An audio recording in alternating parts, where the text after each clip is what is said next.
guys! Ce faceți voi? Eu fac bine și îmi pare rău că nu am mai postat de foarte mult timp. Îmi pare foarte, foarte rău, doar că nu am mai avut timp.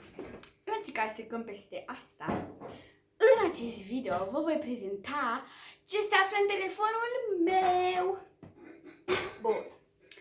Am aici telefonul meu, așa că o să începem să vă arăt ce se află în el. Bun.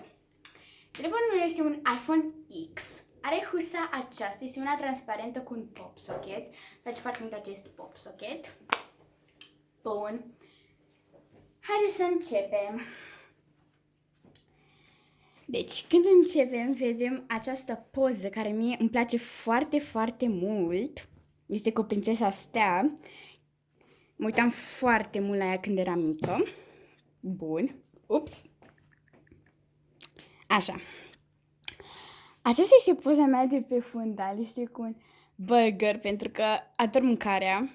Sunt obsedată. Bun. Vom începe cu aplicațiile de aici de jos. Prima dată să avem TikTok-ul. Cred că toată lumea știe TikTok. Este o aplicație foarte, foarte populară. Acesta este contul meu, în caz că vrei să-mi dați follow. Da. După care avem Snapchat-ul. Da, cu o grămadă de filtre. După care avem PixArt-ul, o poză pe care eu o folosesc pentru a edita poze și uneori ca să le caut, ca să pot să mi le pun pe ecran. Avem Pinterest, din nou o aplicație pe care o folosesc eu pentru poze de ecran, cum ar fi asta. Acum o să începem cu toate aplicațiile acestea. Avem Mail sau așa. Nu folosesc deloc această aplicație și n-am să intru pe ea. Bun, avem Hărți, din nou o aplicație pe care nu o folosesc și cred că nu o să o folosesc, dar totuși o am în telefon. TV, nu am folosit-o și nici nu cred că o să o folosesc, dar în fine. Avem Item Store, că la fel, nu știu ce caut aici, pentru că nu o folosesc. Avem Wallet, sau nu știu cum se pronunță foarte bine, pentru că engleza mea nu e foarte grozavă. Dar în orice caz, din câte am înțeles, este pentru carduri, să-ți păstrezi cardurile aici, dar nu am carduri, pentru că sunt mică. Cărți. Asta din când am intrat pe app și am văzut că e ceva pentru cărți, doar că din nou nu o folosesc. Bursă, habar am ce, nu o folosesc. Mementouri, la fel, nu o folosesc. N-am intrat pe ele pentru că n-are niciun rost, deoarece sunt foarte plictisitoare.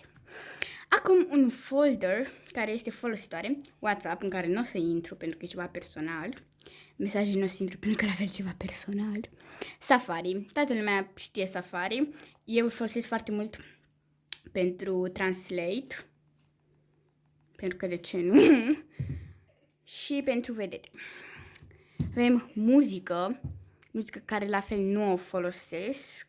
Deci, da, folosesc mai mult YouTube-ul pentru muzică, dacă vreau să ascult muzică sau ceva. Configurările sunt gen setări. Telefon personal. YouTube, aplicația mea, una dintre cele mai favorite, una care îmi place foarte mult și nu mi-aș vedea telefonul fără această aplicație. Deci, da. Avem despre mine, nu știu de ce am pus așa numele, întrebați. Avem locuință, care din nou nu am folosit-o absolut deloc. Avem poze, asta este ceva personal. Avem sănătate, care la fel nu știu ce este, habar am. Avem cameră, care este ceva personal, gen ne facem poze. Avem nefolositori, aplicații nefolositoare. Am să vi le prezint repede. Bustolă, nu folosesc. Sfaturi, nu folosesc. Reportofon, calculator. Calculatorul mai folosesc la unele operații, dar foarte rar. Contacte, asta din nou nu folosesc. Dacă vreau să sun pe cineva sau așa mai departe, folosesc telefonul. Găsire, asta deși e ceva pentru iPhone, dar nu folosesc. Ceas, nu-mi pun alarme sau ceva, deci nu o folosesc. Notițe, am mai folosit-o, doar că acum n-am mai folosit-o. Vremea o folosesc, o folosesc destul de des. Și avem calendar care nu-l folosesc. L-am lăsat aici pentru că nu-l folosesc. Sau da. Avem podcasturi. Da, nu știu ce asta. Rar folosite. Avem AliExpress. Deci nu-l folosesc deloc. Shazam l-am folosit, dar că acum nu mai folosesc. Traducere. Nu-l folosesc. Avem jocuri care la fel nu prea le folosesc. Le folosesc doar că nu am internet. Dar asta se întâmplă destul de rar. Watch e ceva pentru ceasul Apple, gen Apple Watch, dar nu am, așa că nu-l folosesc. Fișiere la fel nu-l folosesc, habar am ce. Jocuri la fel o grămadă, deci o grămadă. FaceTime, deci nu l-am folosit deloc. App Store îl folosesc, e ca un fel de magazin Play. Viber e ca un fel de WhatsApp, dar nu-l folosesc foarte des pentru că nu am cu cine vorbi pe el.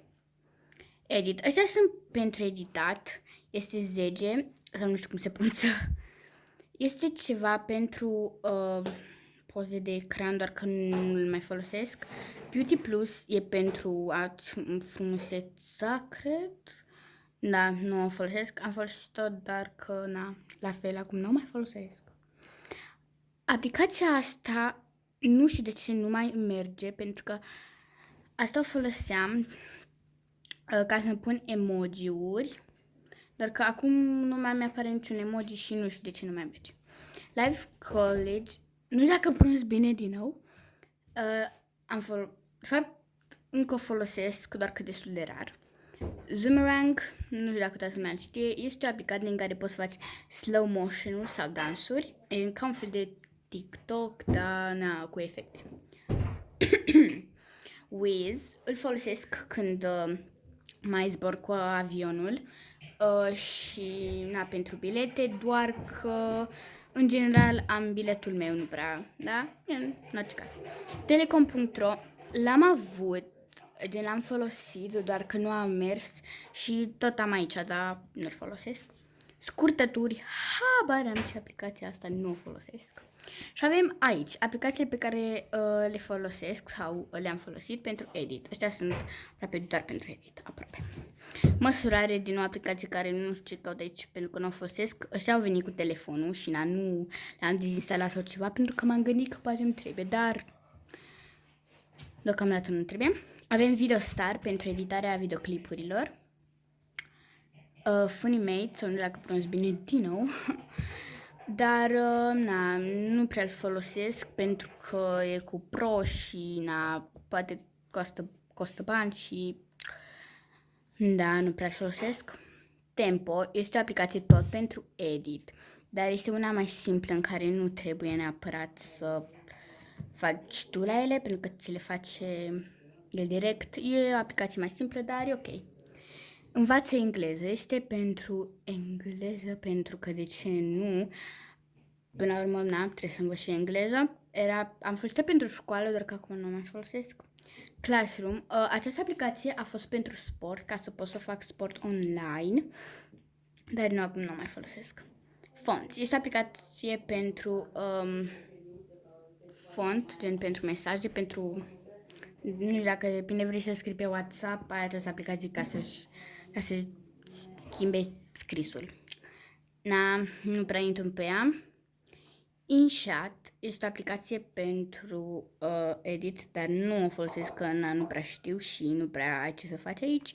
Snow este doar pentru Blink sau nu știu cum se numește, dar nu mai folosesc. Această aplicație care nu știu cum se pronunță, deci și nu vreau să încerc. N-am folosit-o până acum. Cu aceste 3 aplicații voiam să editez, deci cu InShot, cu Snow și cu aplicația asta. Am vrut eu să încerc ceva și am găsit un tutorial, dar nu am putut să mă duc pe el pentru că n-am înțeles absolut nimic. Această aplicație care o folosesc eu cel mai mult la editat poze care îmi place foarte, foarte mult. Deci, da, cam asta a fost.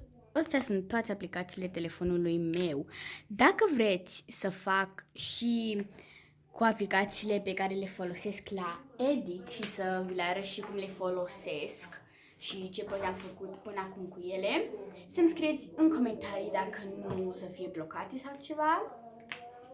Și nu uitați să dați un like ca să știu că mă apreciați, să dați un subscribe sau, mă rog, să vă abonați la canalul meu ca să facem 30 de unicorni. Bun, și dacă vreți puteți să dați un share ca să vadă și prietenii voștri și poate să abonează și dau și un like. Eu am fost Carla Unicorn și ne vedem pe data viitoare cu un nou videoclip. Bye, bye!